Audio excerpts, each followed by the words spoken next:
Jonah began by going a day's journey into the city, proclaiming, 40 more days, and Nineveh will be overthrown. The Ninevites believed God. A fast was proclaimed, and all of them, from the greatest to the least, put on sackcloth. When Jonah's warning reached the king of Nineveh, he rose from his throne, took off his royal robes, covered himself with sackcloth, and sat down in the dust. This is the proclamation he issued in Nineveh. By the decree of the king and his nobles, do not let people or animals, herds or flocks taste anything. Do not let them eat or drink, but let people and animals be covered with sackcloth. Let everyone call urgently on God. Let them give up their evil ways and their violence. Who knows? God may yet relent and with compassion turn from his fierce anger, so that we will not perish.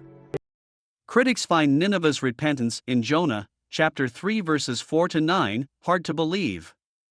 God's use of a whale, great fish, or great sea creature as Jonah's mode of transportation was sure to capture Nineveh's attention, given the prominence of Dagon worship in that particular area of the ancient world. Dagon was a fish god who enjoyed popularity among the pantheons of Mesopotamia and the eastern Mediterranean coast. He is mentioned several times in the Bible in relation to the Philistines.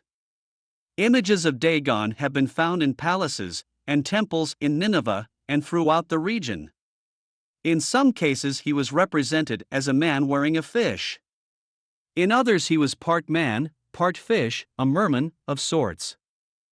Orientalist Henry Clay Trumbull observes, what better heralding, as a divinely sent messenger to Nineveh, could Jonah have had, than to be thrown up out of the mouth of a great fish, in the presence of witnesses, say on the coast of Phoenicia, where the fish god was a favorite object of worship?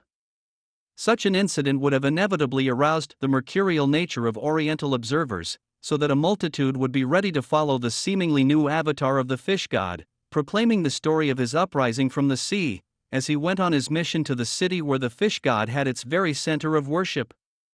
Some scholars have speculated that Jonah's appearance, bleached white from the action of the fish's digestive acids, would have been of great help to his cause.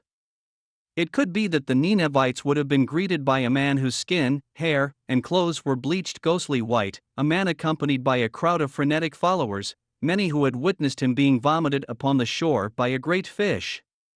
Given the Piscean nature of Jonah's arrival, Nineveh's repentance follows from a logical progression.